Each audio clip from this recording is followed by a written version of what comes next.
Canadian Prime Minister Justin Trudeau has recently announced a $1,700 increase to the Canadian Pension Plan, CPP. What's even better is that this increase will begin to be distributed to eligible Canadians this Friday, which is great news for many seniors who have been struggling financially.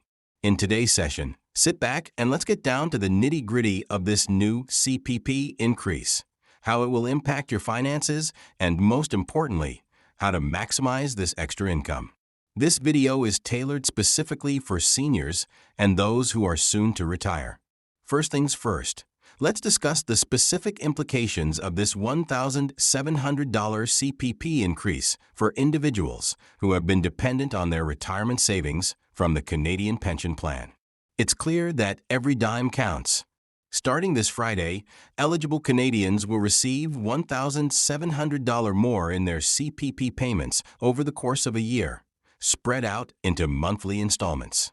This increase is a permanent adjustment to your regular monthly payments and is part of the Canadian government's ongoing efforts to ensure seniors have enough help to pay for living expenses so they may relax and enjoy retirement without having to worry about how to pay for all the things they want. For those of you who have been battling with inflation, this increase will be immediately added to your monthly CPP payments. With the general increase in the cost of living, as well as increases in the cost of utilities and medical care, this adjustment has the potential to significantly alleviate the strain on monthly budgets. Is this a temporary adjustment or a one-time bonus? Good inquiry. The $1,700 rise does not constitute a short-term advantage. Starting this Friday, there will be a permanent adjustment to your CPP. As a result, your monthly payment will be larger. For some seniors, this means an extra $100 to cover living expenses. For others, it could mean the difference between having enough money for rent or having to make tough decisions about cutting back. A rise of $1,700 is significant. It's crucial to understand why this is happening because many Canadian seniors depend on the CPP as their main source of income once they retire. However, due to rising costs of living, supermarket prices have risen significantly in recent years, gas costs are increasing, and expenses in healthcare, housing, and other areas have made it difficult for many seniors living on fixed incomes to meet their financial obligations. These rising expenses mean that people with little savings or no other sources of income may find the situation particularly challenging. There has been a concerted effort to ensure that seniors can retire with dignity, not worrying about how they will pay for prescriptions, groceries, or even their basic living expenses, and this $1,700 increase is one small step toward that goal. Keeping homes warm in the winter is a real challenge for many seniors living on a fixed income. With this $1,700 increase, seniors will no longer have to choose between paying for utilities and purchasing necessary medications.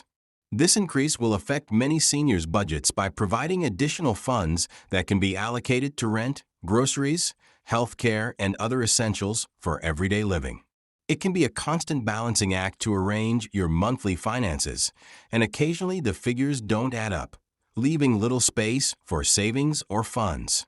For example, if your CPP payment was $1,100 per month and you are now receiving an extra $1,700 each year, it amounts to approximately $141 more each month, which is a significant improvement.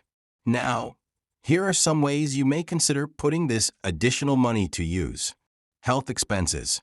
If you depend on medication for your health, this boost could provide you with some financial relief, as the expense of prescriptions and medical treatments can consume a significant portion of your budget. With this additional income, you won't have to worry about late fees or possible shutoffs when paying your electricity, heating, or water bills.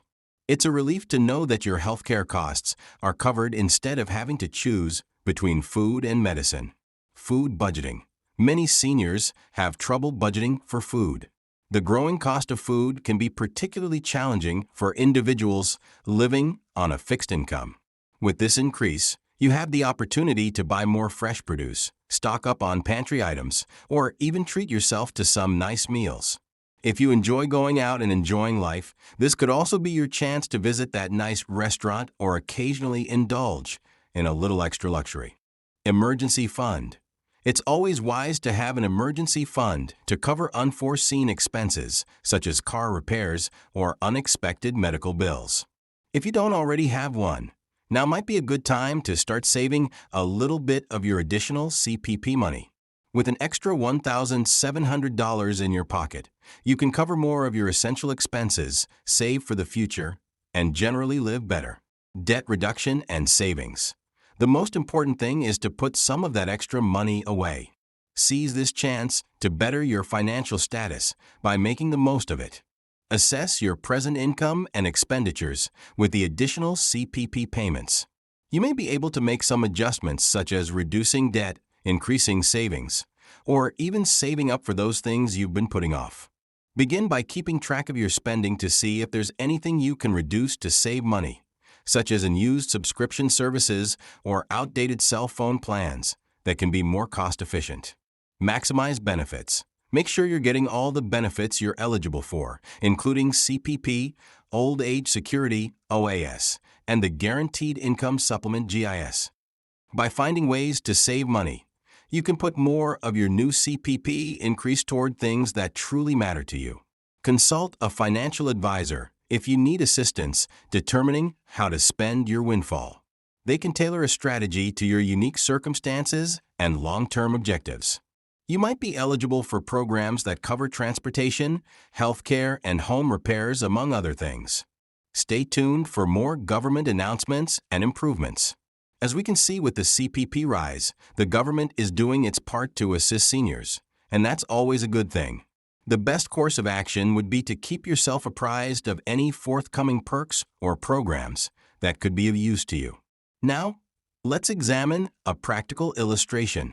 Consider 72-year-old Vancouver resident Peter. He has been getting a small CPP payout, which has always been sufficient to pay his rent and basic necessities. However, due to the increasing cost of food and transportation, now that he has an extra $1,700 in his bank account, Peter plans to use some of it to pay his groceries and put some away for emergencies. That way, he won't have to cut back on food or reduce taking public transportation as often, which are both necessary but expensive. In summary, we have shown how this $1,700 CPP boost will give immediate relief to many seniors. But it's also vital to consider the long-term impacts of this adjustment. So, Peter may relax and enjoy his retirement years without financial strain. This increase is not a temporary fix, but rather a permanent adjustment to your pension income. As a result, you may anticipate receiving this extra payment each month going forward.